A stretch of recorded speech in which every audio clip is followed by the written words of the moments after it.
We think of growing up as a time of carefree and joyful exuberance, growth, and exploration.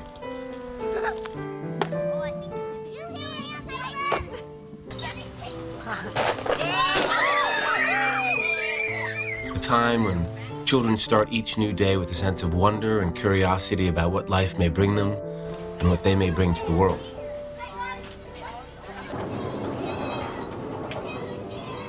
At the same time, they may wonder how to make and keep friends, how to do well in school, how to cope with various family difficulties, or how to be happier in general. Many times, these concerns can become overwhelming, and children may lose a sense of their own inherent good qualities. Qualities such as patience, tolerance, perseverance, and compassion can be cultivated like seeds, helping them grow into happy and self-sufficient adults. There is a tool that can help children plant these seeds. It is called Anapana-Meditation.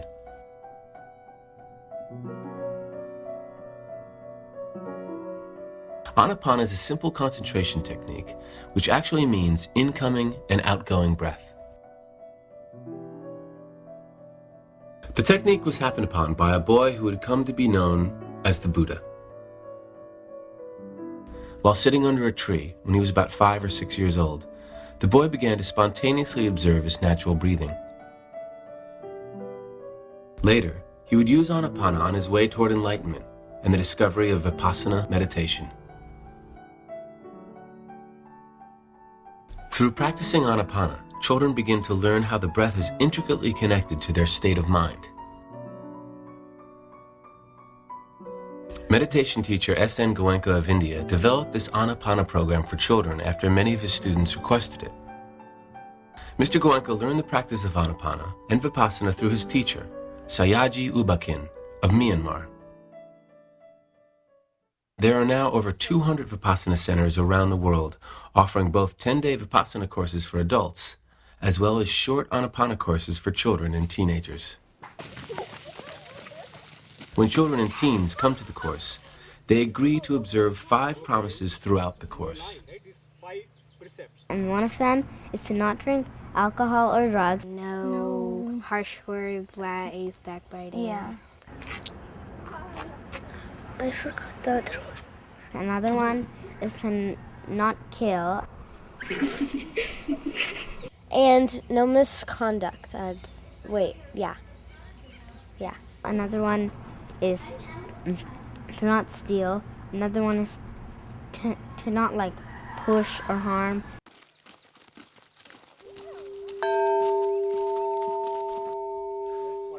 The children learn how to focus their attention on their incoming and outgoing breath.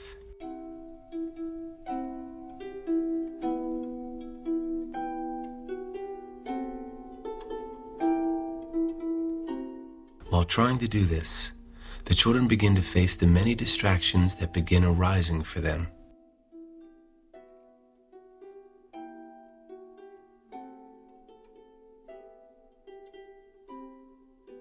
The teachers ask the children questions, provide clarification, and tell them stories to inspire them to keep practicing.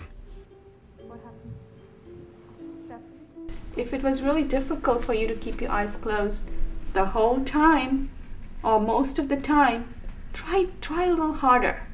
Try to keep your eyes closed, because you know by keeping your eyes closed, you won't get distracted, right? And you'll be able to do what, Kushing? Observe your breath. You can observe your breath. Excellent. Where? Where are we observing our breath? Vinay? At the entrance of the nostrils. Correct. So at the entrance of the nostrils right here, you can observe your breath coming in and going out.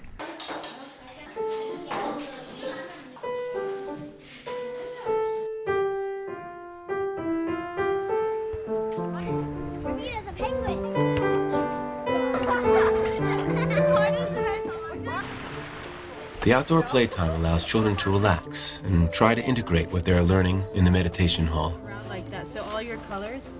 Take all the water off, and then we use a ruler and straighten the edges out. On my first and second courses, I would open my eyes a lot and say, "What's going on?" And how long were we meditating? Now I found it easier to concentrate. Even though some things might disturb you, it's a lot easier than before.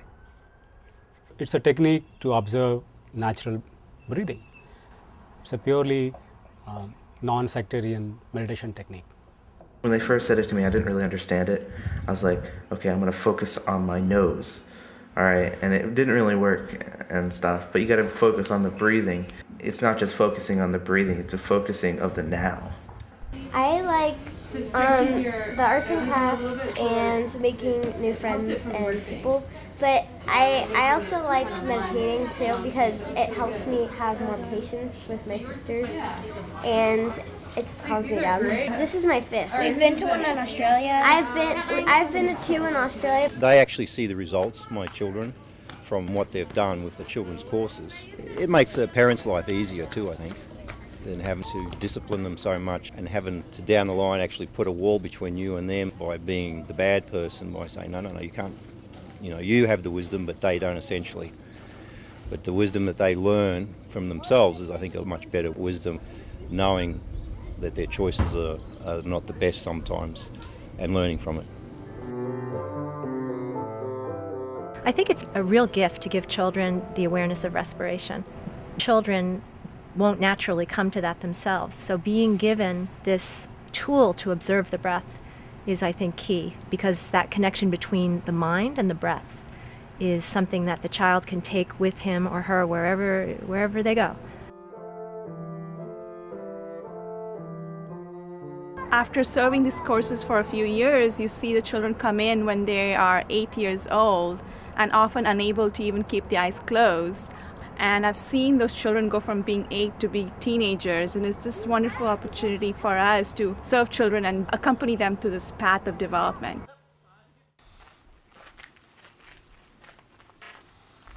Who can explain why we are using the breath as the object of meditation?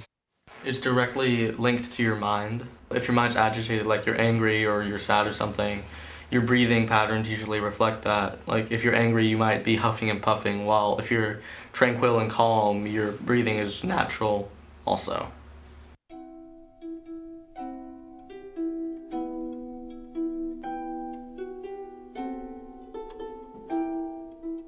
It's kind of a feeling of, I don't need this, I don't want this, that can kind of go around in your head, but then when you actually are able to calm yourself down, you see the benefits.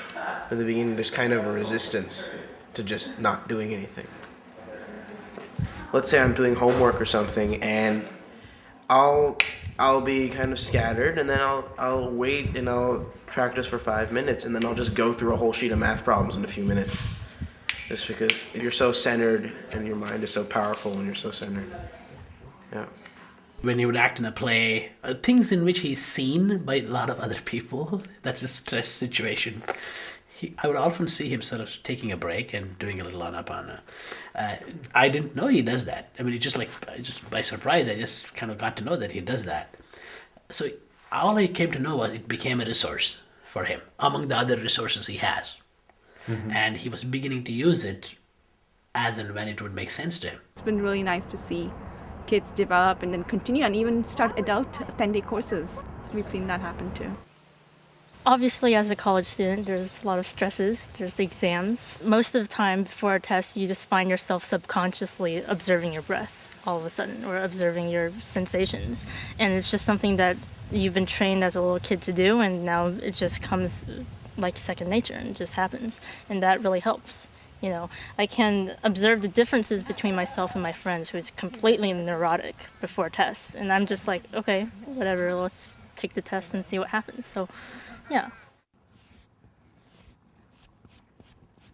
Being able to just sit down and have that quiet time when you're focusing on your breath, it was sort of like a calming exercise. And that, you could bring that back to your house. My mom was diagnosed with cancer for about 8 years before she passed away, and through that whole time of me growing up, she would really take what you learn at a 10-day course or the values you learn in a children's course, and she just used it in her day-to-day life every day. That really helped me be okay with her being so sick because she was so strong about it. She would always tell us that, everything's changing all the time, and she'd be very equanimous and just so inspiring that it made it easier to deal with.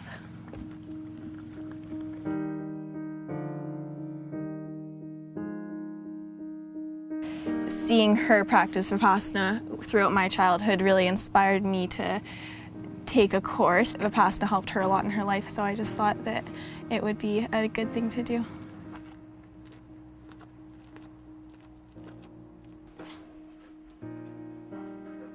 Meditation is supposed to help me find out what the truth is, like why is this way, or why should we do this?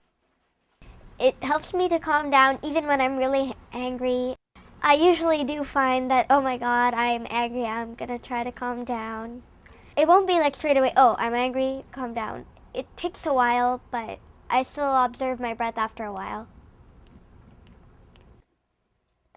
It helps me feel like I'm doing something wrong and I shouldn't do it. It helps me get more motivated into saying we should stop arguing or find a compromise. We can see a remarkable change in her, that she's more compassionate with brother, with her classmates, friends. She's more compassionate, helping them. Just by helping others, it doesn't only make them feel better, I also feel special in a way.